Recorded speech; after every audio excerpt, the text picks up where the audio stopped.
नमस्कार। SBT news में आपका स्वागत है। पेश है 2 जनवरी गुरुवार दोपहर 3:15 राजस्थान की बड़ी खबरें। आइए सबसे पहले नजर डालते हैं आज की हेडलाइंस पर।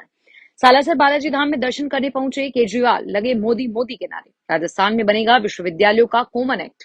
पीएम मोदी आज शाम सौंपेंगे अजमेर दरगाह के लिए चादर। सरकारी कर्मचारियों को बतानी होगी चल अचल संपत्ति। कोटा में student dedication emotional wellbeing centre शुरू। और अब खबरें विस्तार से सुनिए। दिल्ली के पूर्व मुख्यमंत्री और आम आदमी पार्टी के राष्ट्रीय संयोजक अरविंद केजरीवाल ने प्रसिद्ध सालासर बालाजी धाम में परिवार समेत दर्शन किए।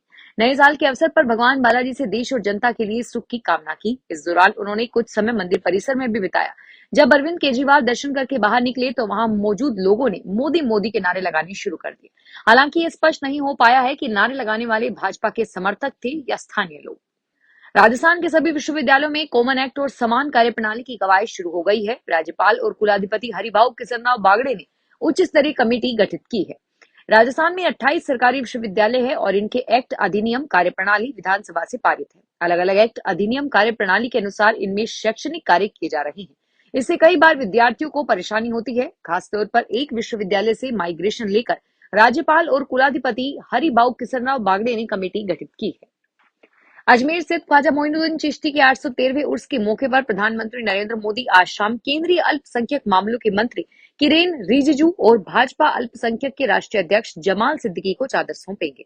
प्रधानमंत्री मोदी केंद्रीय अल्पसंख्यक मामले के किरेन रिजिजू से चादर लेकर अजमेर ख्वाजा साहब की दरगाह जाएंगे। यह 11वीं बार होगा जब पीएम की तरफ से अजमेर में चादर भेजी जाएगी। चादर प्रधानमंत्री मोदी दिल्ली में दरगाह से जुड़े विभिन्न पक्षों को सौंपेंगे और इसके लिए एक प्रतिनिधिमंडल दिल्ली से अजमेर जाएगा।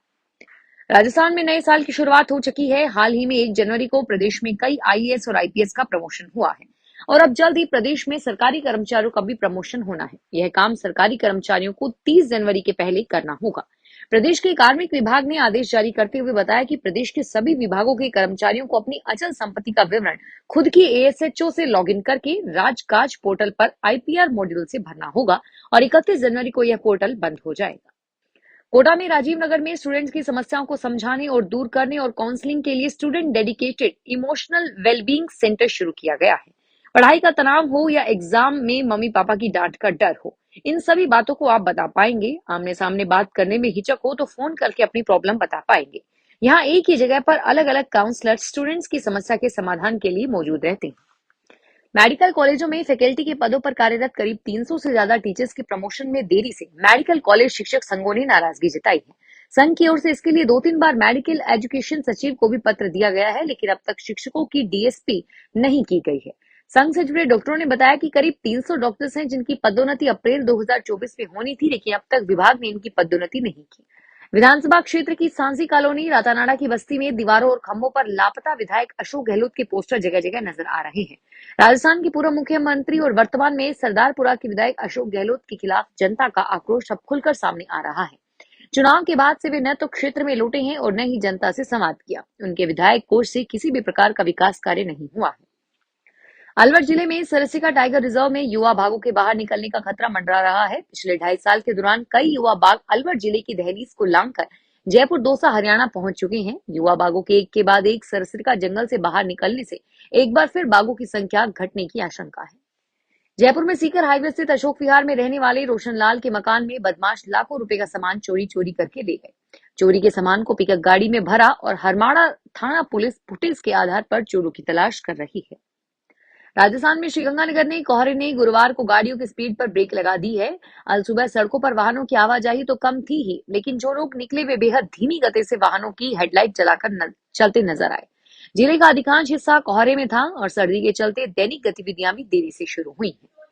राजस्थान की भजनलाल सरकार ने 1 से 10 जनवरी तक प्रदेश भर में ट्रांसफार्मर पर लगे बैन को हटा दिया है, लेकिन शिक्षा विभाग, उच्च विभाग और तकनीकी विभाग ने फिलहाल बैन पर प्रतिबंध लागू है, जिसको लेकर अब शिक्षकों ने सरकार के खिलाफ मोर्चा खोला है। शिक्षक संघ ने मांग की है कि जल्द से जल्द नई नीति के तहत प्रदेश में शिक्षकों के ट्रांसफर किए जाए। अगर सरकार ने ऐसा नहीं किया तो मजबूरन शिक्षकों को आंदोलन की राह पर आना पड़ेगा। राजस्थान में उत्तर पश्चिमी रेलवे के जोधपुर मंडल पर कई ट्रेनों के टर्मिनल स्टेशन में बदलाव किया गया है और यह बदलाव 1 जनवरी से स्थायी हो गया है। ऐसे में अब रणथंभौर व दादर एक्सप्रेस ट्रेनें अब भगत के कोठी से ही चलेंगी। इसके साथ ही पूरी एक्सप्रेस बीकानेर के लालगढ़ से चलेगी। शंभू बॉर्डर पर डटे किसानों ने फिर से दिल्ली कूच की तैयारी कर ली है। किसान नेता श्रवण सिंह पंधेर ने अपील की है कि किसान ट्रैक्टर ट्रालियां लेकर बड़ी संख्या में शंभू बॉर्डर पर पहुंचना शुरू करें और जल्द ही दिल्ली कूच के लिए तारीख का ऐलान किया जाएगा। पंधेर ने बताया है कि 6 जनवरी को गुरु गोविंद सिंह जी का प्रकाश पर्व शंभू बॉर्डर पर मनाया जाएगा। सरकार किसानों की 12 मांगों के समर्थन में प्रस्ताव पास करेगी। श्री पंचायत महानिर्वाणी अखाड़ा की पेशवाई आज निकली है। 1000 से ज्यादा साधु संत हाथी घोड़े और रथ पर सवार होकर निकले हैं। बानगरी गद्दी के सामने महानिर्वाणी अखाड़े के भवन से इसकी शुरुआत हुई है। हजारों लोग साधु संतों पर फूल बरसाकर उनका स्वागत कर रहे हैं। इस पेशवाई में नागा सन्यासी महंत श्री महंत मंडलेश्वर और महामंडलेश्वर भी शामिल हैं। नागा सन्यासी करतब दिखाते हुए चल रहे हैं और अब तक 4 अखाड़ों की पेशवाई हो चुकी है। केंद्रीय कृषि मंत्री शिवराज सिंह चौहान ने 1 जनवरी को दिल्ली की सीएम आतिशी को चिट्ठी लिखी। शिवराज ने दिल्ली सरकार पर किसानों के लिए केंद्र की योजनाओं को लागू नहीं करने का आरोप लगाया। शिवराज ने लिखा कि पूर्व सीएम अरविंद केजरीवाल ने दिल्ली के किसान भाइयों के साथ धोखा किया है। केजरीवाल ने सरकार में आते ही जनता के फैसले लेने के बजाय अपना रोना रोया। हालांकि आप प्रवक्ता प्रियंका कक्कड़ ने कहा कि पीएम मोदी ने वादा किया था कि किसानों की आयु दोगुनी की जाएगी, लेकिन कुछ नहीं हुआ। फिलहाल इस बुलेटिन में इतना ही और फिर हाजिर होंगे तमाम बड़ी खबरों के साथ। धन्यवाद।